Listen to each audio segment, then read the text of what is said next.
84,000 fans packed Tulane Stadium, informally known as the Sugar Bowl, to witness the 13-point favorite Dallas Cowboys take on the Saints in the largest attended football game to be played in the South at that time. The week before, the Saints won their first ever regular season game when they beat the Eagles 31-24. They were confident and took it to Dallas on their first drive.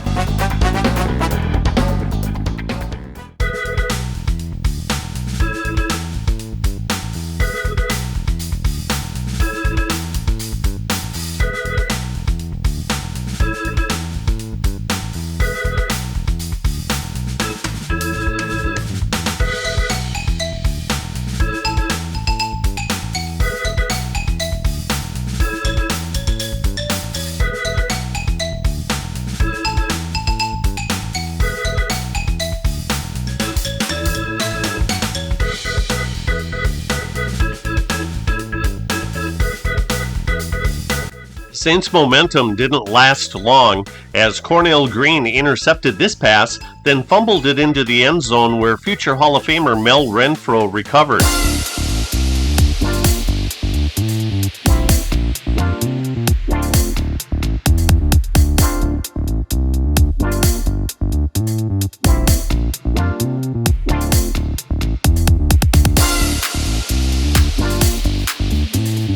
Don Meredith and running back Dan Reeves only hooked up one time in this game, but it was good for 46 yards.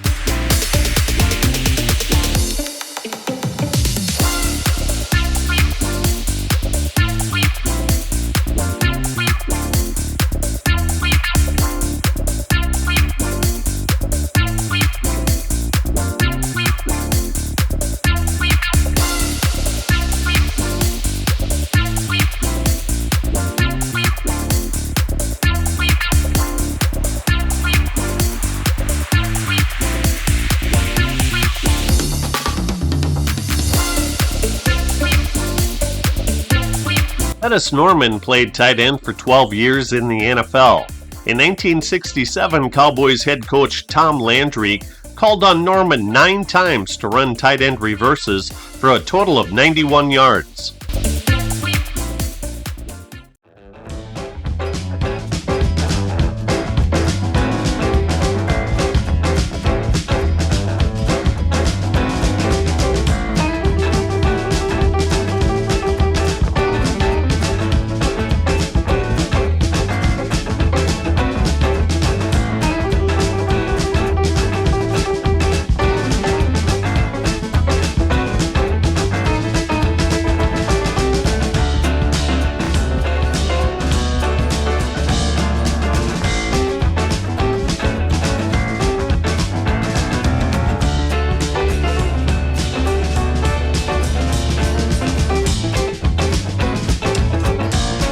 Saints passing game kept clicking on receptions by running back Randy Schultz, number 33, and split end number 85, Ray Pogue. But it was number 46, Dan Abramowitz, who was the leading receiver in this game, as he caught 7 balls for 74 yards. He was a 17th round draft pick out of Xavier in 1967 and caught 50 passes in the Saints' first season.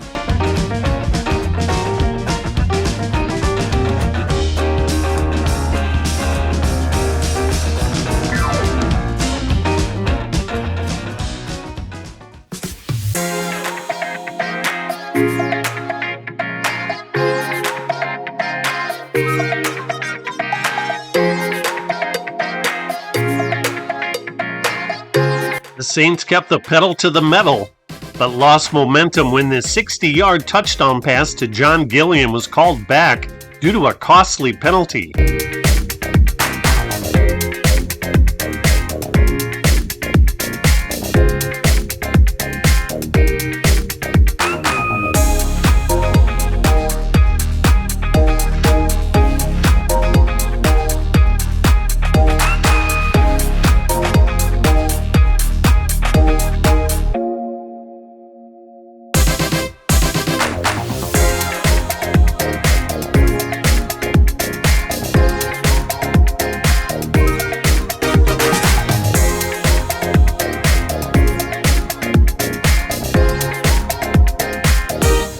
And Frank Clark scored his 50th career NFL touchdown on this play. It was the only rushing touchdown in 32 career rushing attempts in his 11-year NFL career. On this first play of the game, future Hall of Fame quarterback hit future Hall of Fame wide receiver Bobby Mitchell for 52 yards. Mitchell had beaten future Hall of Fame cornerback Jimmy Johnson on the play.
Sonny Jurgensen was 33 years old during the 1967 season, and it was the best year of his Hall of Fame career.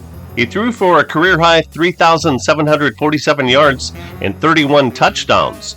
Both totals led the NFL, as did his passer rating and interception percentage. Johnny Unitas won the league MVP, however, because he played on a winning team.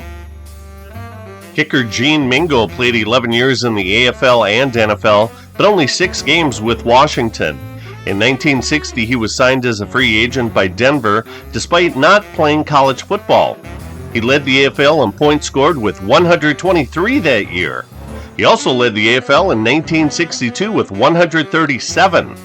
Here he recovers a fumble by number 42, Doug Cunningham.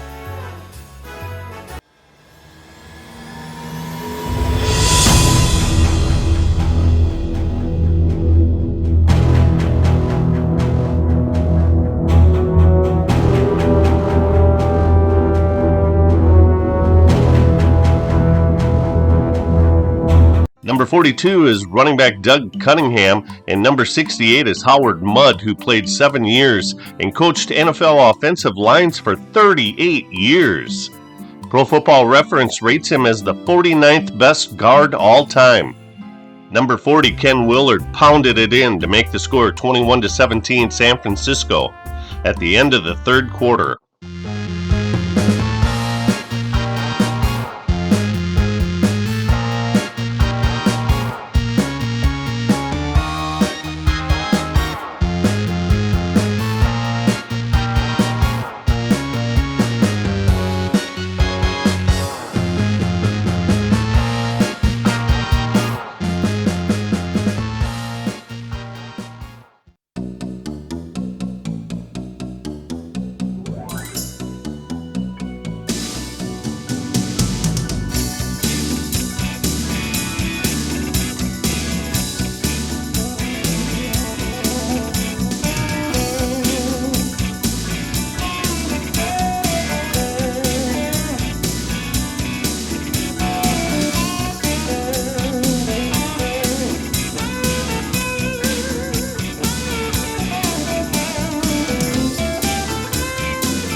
Packers started off hot and stayed hot all game long. Browns quarterback Frank Ryan only completed 7 passes for 97 yards. He was intercepted 4 times and sacked 3 times and had a 9.5 quarterback rating. Bart Starr, however, was a well-oiled machine as he completed 14 passes for 249 yards and 2 touchdowns with an impressive 118.9 quarterback rating. Middle linebacker number 66 Ray Nitschke blitzed, harassed, then recovered Frank Ryan's fumble. Ben Wilson, number 36, filled in for an ailing Jim Grabowski and rushed for 100 yards. But it was Donnie Anderson, number 44, who had a field day. More on that later. The ensuing kickoff was fumbled and recovered by Green Bay.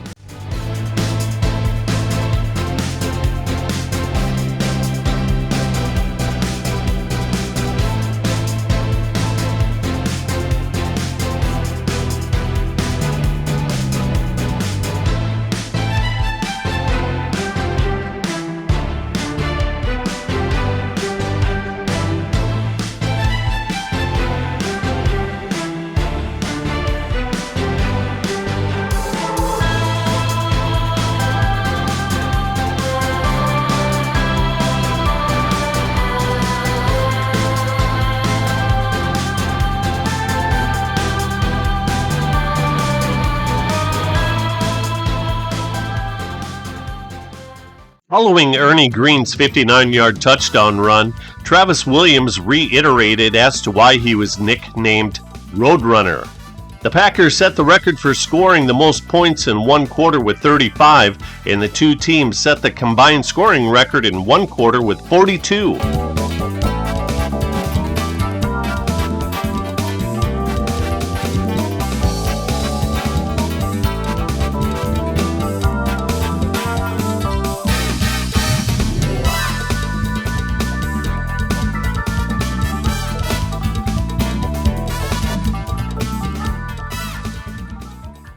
Running back Donnie Anderson touched the ball 24 times for 159 yards and 4 touchdowns. As the Packers punter, he only punted 1 time for 35 yards. With Ben Wilson also chipping in with fine production, the Packers rolled up 235 rushing yards with an excellent 5.2 yards per carry.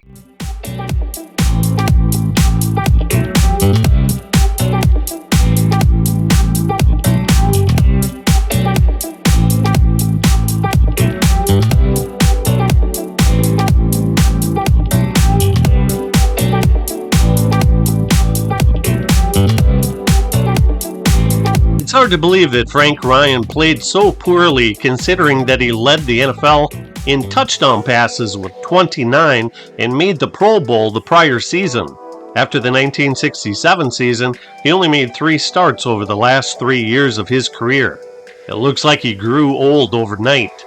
Even when he did complete a pass, like this one to Larry Conjar, the results were bad. As number 89 future Hall of Fame linebacker Dave Robinson picked Conjar's pocket and recovered the ball.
After a knockdown, drag-out, scoreless first quarter, Quarterback Bill Nelson hooked up with J.R. Wilburn to the tune of 49 yards. And running back Don Schei blasted his way into the end zone for the first score of the game. Jim Hart was blitzed, offered quality offensive line protection, yet still threw this ball to Steelers' Paul Martha, who returned it 27 yards.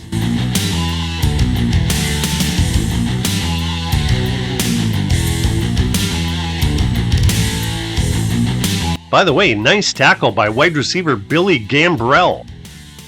Mike Clark misfired poorly on this 27-yard field goal attempt.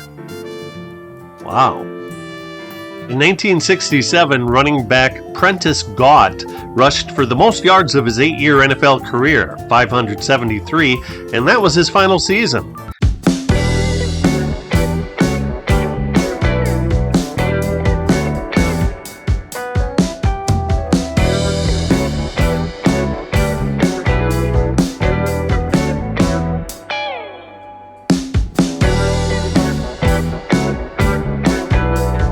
Check out Cardinals number 8, Larry Wilson, who's blitzing from his free safety position.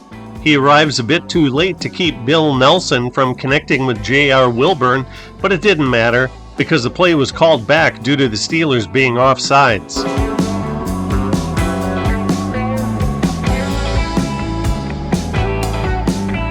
Jim Elliott's only NFL season was 1967, and now we know why. This punt landed dead at the 23-yard line, even though Chuck LaTourette tried to give it a go.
With only seconds remaining, Jim Bakken attempted a 49-yard field goal that fell short and wide.